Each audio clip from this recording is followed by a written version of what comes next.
What is up, everyone? It is almost time for the Lost Caverns of Ixalan to come out. So we are doing the top 5 new brews for the new set. And this is number 4, Sultai Descend. So let's check it out.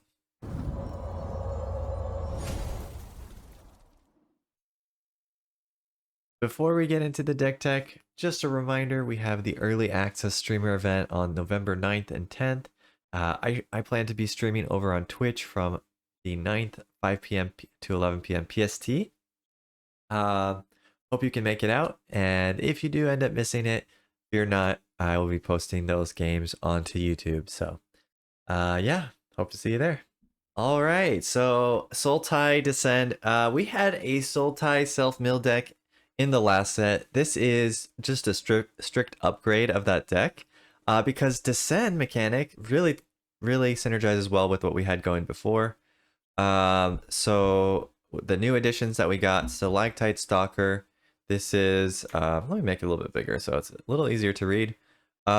This is a 1 mana 1/1 for, it has Menace, and it says at the beginning of your end step, if you descended, which descend means a card went into your graveyard from anywhere, then put a +1/+1 counter on Stalactite Stalker. Correction, permanent card goes into your graveyard from anywhere, but thankfully this deck basically has only permanents. And then you can sacrifice this creature for 2 and a black, and it does -X/-X, which is equal to this creature's power. So early game, it's a menace creature that's going to grow bigger and bigger. And then if at some point you decide, you need to remove something the opponent has, or even if the opponent tries to kill this and you have mana open, you can activate it and kill some creature of the opponent's. Oh, it doesn't say at sorcery speed, so that's pretty big on this card. And then even in the 1-drop slot of this deck, we have plenty of ways to descend and to fill our graveyard. We have Death Bonnet Sprout, which once each upkeep you mill a card. If there are 3 or more creatures in your graveyard, then you transform Death Bonnet Sprout into this 3/3. And you can also exile cards from graveyards, and if it's a creature that gets exiled, you get +1/+1 counter on this. So this one can also grow bigger and bigger. And the key thing is you can exile cards from your opponent's graveyard, so that's kind of a way that you can avoid removing things from your graveyard. And then we also have Gnawing Vermin. This is probably the weakest 1-drop we have, but it's still pretty decent. For 1 black, you get a 1/1 that mills a target player 2 cards. So mill yourself 2 cards, which helps turn on your Death Bonnet Sprout faster. It activates Descend for the Stalactite Stalker, and it turns on all their other creatures as well. And then when it dies, you can give another creature -1/-1. Usually how this works out is you play this down. Early game, maybe you get to swing in once or twice. Not a big deal, but then after that, you kind of play defense, and you can kill any 2 toughness creature with this because of that -1/-1 effect. So it enables our deck, and it's kind of a pseudo removal for aggro decks. Another cool thing is it kills Thalia, which is kind of annoying in this format. Even though Thalia has first strike, you still get to -1/-1 and kill it. And then the last ad we got, this is just an enabler for most of our deck. We might never get to flip it, but the enabling is still pretty good. So for 1 blue, you get an artifact that each turn you get to mill 1 card. So you don't have to put any mana to do the milling. Just milling 2 or 3 cards with this is going to be pretty big. It's going to turn on in the entire rest of our deck. It's going to be, a synergy with Stalactite Stalker to descend each turn. Make sure you're descending each turn, and that is continuing to grow. And if you get lucky and you draw your island, which has craft with island for 3 and a blue, you can turn it into a 4/4 vigilant artifact vehicle with crew 1. And it has an ability when there are 8 or more permanents in your graveyard, then this can't be blocked. So yeah, it's a pretty good vehicle late game, but probably for the most part, you just want this front side. And then the rest of the deck is all about these 2 mana payoffs. We got Cruel Somnophage, which is bigger for the number of creatures in all graveyards. Likeness Looter lets us draw a discard to activate Descend.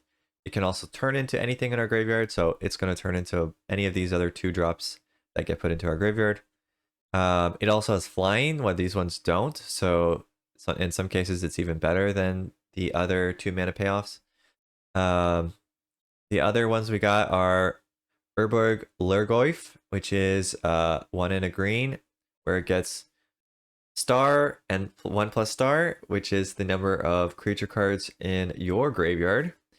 You can also pay a kicker cost of blue or black to mill another 3 cards. So you can do that up to twice. So another way to fill your graveyard, turn on all your stuff, activate your Descend, etc. Stick Fingers is pretty much similar to that. You can pay X and it mills a certain number of cards depending on how many X you paid. And then the other 2 additions in the 2 mana slot, Souls of the Lost, very similar to these other cards, except for it's a star +1, and where star is equal to the number of permanents in your graveyard. So that includes the lands, whereas these other ones don't include the lands. So that means that this is in general going to be bigger than all the other creatures. The only downside of this is that you have to discard a card or sacrifice a permanent. So I think in a lot of cases to play this from your hand, you're going to have to sacrifice maybe your 9 Vermin, maybe your Waterlogged Hulk, or discard a card. So that is not ideal, but that's why we have only 2 of them. You can put this into your graveyard with the milling or with Likeness Looter, and then you can turn Likeness Looter into that for 2 mana, and you get all the upside and none of the downside. And then the final 2 mana add is Tarian's Journal. So this is 1 in a black, sacrifice artifact or creature, draw a card, activate only as a sorcery. So again, we can sacrifice the 9 Vermin, the Waterlogged Hulk, we can sacrifice the Everflowing Well, whatever we want to sacrifice, even some creatures in some cases, draw cards. But the really key part of this one, the reason why it's in the deck, is because of that 2 mana, tap, discard your hand, and transform the journal. So very often with the Sultai self-mill deck, you'd get like a really, really powerful early game start. You milled a bunch of cards, you get a couple of your 2 mana beaters out, and you swing in, you do like 13 damage, but then they might kill it. And if you don't have some recursion from the graveyard, or you don't have some way to get something back, you can be in trouble. So what this gives us is basically infinite recursion from our graveyard. So we've already spent our whole hand, we've cast everything. Now we can flip this to the land side, and you can tap it and cast a creature from your graveyard. It gets a finality counter, meaning it's going to get exiled after it dies the second time. But everything we milled now becomes gas for us to play. So we can play any of these 2 mana creatures pretty easily. We can even recast them because it says cast. So we can cast I don't know if we can cast the adventure side, but we can do the kicker, and we can do the X value of these to mill even more cards. So it's a cycle, you're milling more, you're getting more creatures. Basically it becomes infinite gas towards the mid to late game with this card. So that one is pretty crucial for your late game. You might even want 3 of them. You'd have to cut something else to get it, but it's pretty powerful late game. And then the final includes, we had a few other cards in here that did some sort of like removal with a creature, but the card itself was not that great. So I upgraded it with the Chupacabra Echo, 2 black. It's a 3/2 body, and you do -X on a target creature, where X is the number of permanent cards in your graveyard. We will have plenty of permanents in our graveyard, so this is always going to do a lot. Like, I think in my previous time when I played this Sultai deck, pretty easily you'd have like 5, 8 cards in your graveyard. Maybe only 4 of them were creatures out of those number, but this doesn't care about creatures, this cares about permanents. So 8 cards, 8 permanents, you're going to do -8, that's going to kill just about everything, even Atraxa. So yeah, that's pretty sweet. And then you have a body on top of it. Finally, we have 1 Everflowing Well. It's a legendary artifact. It mills 2 and then draws 2. So the mill helps enable our deck. The draw 2 gives us a little bit of gas. And the descend part of it, descend 8, at the beginning of your upkeep, there are 8 or more permanent cards in your graveyard. Transform the Will. Transforms into a blue land.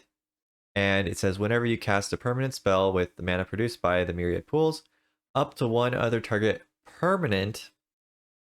permanent, not non-land permanent you control becomes a copy of that spell until end of turn. So, yes, getting the Descend End is going to take a little bit of time, although for this deck, pretty quickly, probably turn 4, turn 5. But when you flip it, now every time you play a Cruel Somniphage or a Stick Fingers or Lurgoyf, then your land, one of your lands, can become a copy of it, and it's going to swing in for like 8/8 or 10/10 or whatever, however many cards we have in the graveyard. So that is really, really powerful, and that is why we have one of these in the deck. If it turns out to be wonderful, you might even upgrade it to 2, but we're trying with 1. It's legendary, so you don't want to get too many in your hand. But yeah, potentially you could put more. And that's about it. We did get a new land card. The mana base was really good before, so maybe having the tap land could be a little bit questionable, but we'll have to see. This one does synergize quite well. It makes a 4/4 shark that has Death Touch, and when it attacks, then you mill 4 cards. So it still enables you as well by attacking with this man land. That is the deck. So that is Sultai Descend. You know, honestly, the Sultai Self-Milk deck I had before was really good. I probably should have played it more in Standard, like in the early access event. I don't think I lost a single game. It was just destroying people. I played it a little bit when Ranked came out as well. It was doing pretty well. But I didn't play it much after that because I was trying out all the control decks. But I think like this is just a straight upgrade of that deck. So I think this has potential to be really good, honestly, really good.